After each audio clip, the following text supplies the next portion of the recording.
بسم اللہ الرحمن الرحیم۔ السلام علیکم ناظرین۔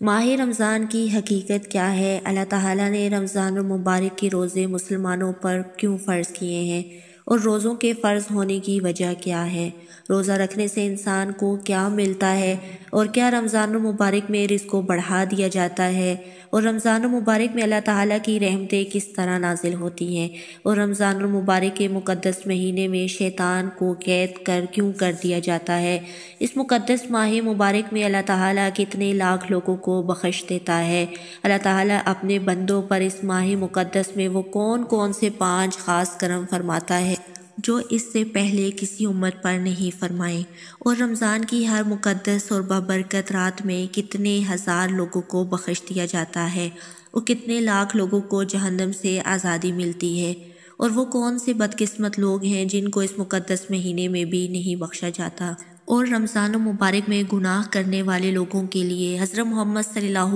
علیہ وآلہ وسلم نے کون کون سے دردناک عذاب بتلائے ہیں؟ تو ناظرین کرام، ان سارے سوالوں کا جواب قرآن و حدیث کی روشنی میں آج کی اس ویڈیو میں ہم آپ کو بتائیں گے۔ آپ اسے ایک ریکویسٹ ہے کہ ہماری اس ویڈیو کو پورا ضرور دیکھیے گا۔ ناظرین کرام، ماہ رمضان کے 4 نام ہیں: ماہ رمضان، ماہ صبر، ماہ مواسات اور ماہ وسعت رزق۔ اس کو صبر اس لیے کہا جاتا ہے کیونکہ روزہ دار روزہ رکھ کے اللہ تعالیٰ کی رضا کے لیے صبر کرتا ہے اور پھر اللہ تعالیٰ اس روزے دار کو اس صبر کا بدلہ دیتا ہے، جس طرح کہ اللہ تعالیٰ ارشاد فرماتا ہے کہ روزہ میرے لیے ہے اور میں ہی اس کا بدلہ دوں گا۔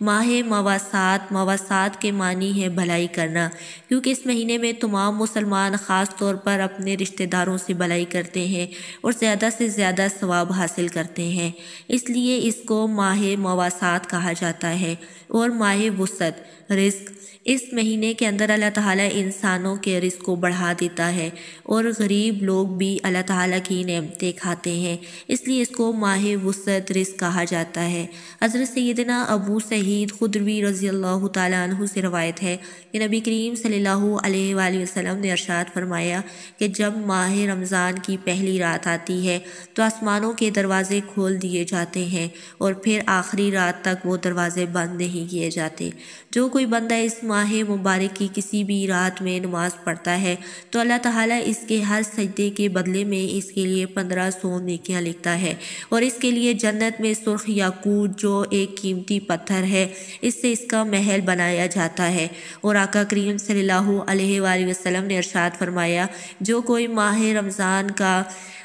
روزہ رکھتا ہے تو اس کے پہلے کے گناہ معاف کر دیے جاتے ہیں اور اس کے لیے صبح سے شام تک 70,000 فرشتے مغفرت کی دعائیں کرتے ہیں، اور دن میں جب بھی وہ سجدہ کرتا ہے تو اس کے ہر سجدے کے بدلے میں جنت میں ایک درخت لگایا جاتا ہے جو اتنا بڑا ہوتا ہے کہ ایک گھڑ سوار اس کے سائے میں 500 سال تک گھوڑا چلاتا رہے۔ حضرت سید جابر بن عبداللہ رضی اللہ تعالیٰ عنہ سے روایت ہے کہ نبی کریم صلی اللہ علیہ وآلہ وسلم نے ارشاد فرمایا کہ میری امت کو ماہ رمضان میں 5 چیزیں ایسی عطا کی گئی ہیں جو مجھ سے پہلے کسی نبی کو نہیں ملی۔ نمبر 1، جب ماہ رمضان کی پہلی رات ہوتی ہے تو اللہ تعالیٰ اس کی طرف نظر رحمت فرماتا ہے، اور جس کی طرف اللہ تعالیٰ کی نظر رحمت ہو جائے اسے کبھی بھی عذاب نہ دے گا۔ نمبر 2، شام کے وقت روزے دار کے منہ سے جو بو آتی ہے وہ اللہ تعالیٰ کے نزدیک مشک کی خوشبو سے بھی زیادہ بہتر ہے۔ اور نمبر 3،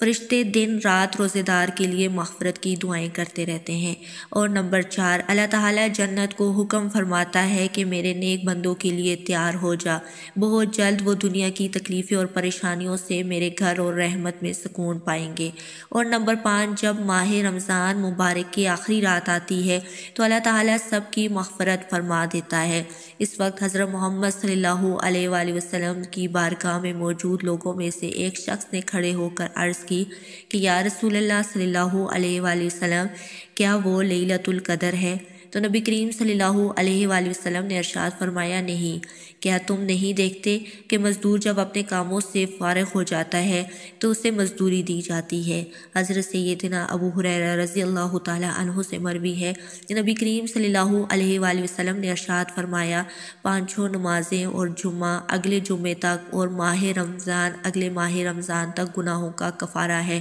جب تک گناہ کبیرہ سے بچا رہے۔ حضرت سیدنا عبداللہ ابن مسعود رضی اللہ تعالی عنہ سے روایت ہے، نبی کریم صلی اللہ علیہ وآلہ وسلم نے ارشاد فرمایا کہ رمضان شریف کی ہر رات آسمان میں صبح صادق سخت ایک اعلان کرنے والا فرشتہ یہ اعلان کرتا ہے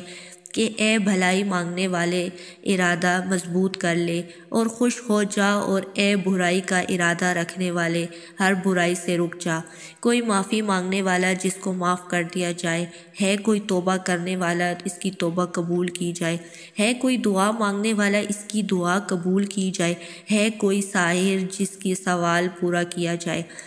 اللہ تعالیٰ رمضان المبارک کی ہر رات میں افطار کے وقت 60,000 گناہگاروں کو جہنم سے آزاد کر دیتا ہے، اور عید کے دن سارے مہینے کے برابر گناہگاروں کو بخش دیا جاتا ہے۔ اور ایک دوسری روایات میں ہے، حضرت محمد صلی اللہ علیہ وآلہ وسلم نے ارشاد فرمایا کہ ماہ رمضان المبارک کے ہر دن میں اللہ تعالیٰ 10 لاکھ لوگوں کو جہنم سے آزاد کر دیتا ہے۔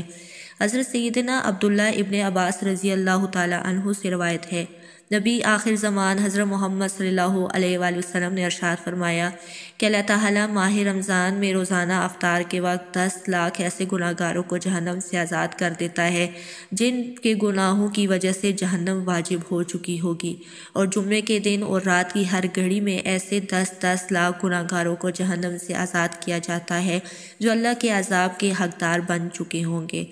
حضرت سیدنا عبداللہ ابن عباس رضی اللہ تعالیٰ عنہ سے روایت ہے کہ نبی کریم صلی اللہ علیہ وآلہ وسلم نے ارشاد فرمایا، جب رمضان المبارک کی پہلی رات آتی ہے تو عرش عظیم کے نیچے سے مسیرہ نامی ہوا چلتی ہے جو جنت کے درختوں کے پتوں کو ہلا دیتی ہے۔ اس ہوا کے چلنے سے ایسی خوبصورت آواز بیدار ہوتی ہے کہ اس سے بہتر آواز آج تک نہیں سنی گئی۔ اس خوبصورت آواز کو سن کر بڑی بڑی آنکھوں والی خوبصورت حوریں ظاہر ہوتی ہیں، یہاں تک کہ وہ جنت کے اونچے محلات پر کھڑی ہو جاتی ہیں، اور وہ حوریں کہتی ہیں کہ ہے کوئی جو ہم کو اللہ تعالیٰ سے مانگ لے اور ہمارا نکاح ان سے ہو جائے۔ پھر وہ حوریں دروغہ جنت سے کہتی ہیں کہ آج یہ کیسی رات ہے۔ اس وقت جنت کے دروغہ حضرت رضوان علیہ السلام حوروں سے کہتے ہیں، یہ ماہ رمضان کی پہلی رات ہے، جنت کے دروازے امت محمدیہ کے روزے داروں کے لیے کھول دیے گئے ہیں۔ نبی کریم صلی اللہ علیہ وآلہ وسلم کا رنگ مبارک بدل جاتا ہے،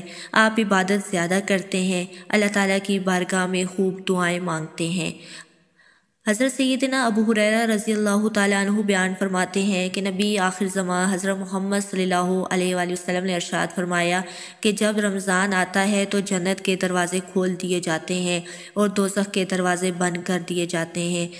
اور شیاطین کو زنجیروں میں جکڑ دیا جاتا ہے۔ اور رمضان المبارک کا مہینہ وہ ببرکت مہینہ ہے جس میں اللہ تعالیٰ چاہتا ہے کہ میرا بندے زیادہ سے زیادہ میری عبادت کریں، یہ میرا بندہ زیادہ سے زیادہ میری عبادت کرے اور میری رضا حاصل کر لے۔ اسی وجہ سے اللہ تبارک تعالیٰ رمضان المبارک میں شیاطین کو قید کر دیتا ہے تاکہ شیطان مردود میرے اور میرے بندے کے راستے میں نہ آئے، اور میرا بندہ زیادہ سے زیادہ میری عبادت کر کے زیادہ سے زیادہ میری نزدیکی حاصل کر لے۔ لیکن بد نصیب ہیں وہ لوگ جس ماہ مقدس مہینے میں بھی اپنی خواہشات کے پیچھے لگے رہتے ہیں اور اللہ تعالیٰ کی رضا والے کام چھوڑ دیتے ہیں، اور اس ماہ مقدس کو بھی گناہوں کے اندر گزار دیتے ہیں، جبکہ اللہ تعالیٰ شیطان کو بھی اس پاک مہینے میں قید فرما دیتا ہے۔ اس کے باوجود بھی لوگ گناہوں میں ڈوبے رہتے ہیں۔ ناظرین اکرام، حضرت محمد صلی اللہ علیہ وآلہ وسلم نے ارشاد فرمایا، جو لوگ اس ببرکت مہینے میں بھی اپنی بخشش نہ کروا سکے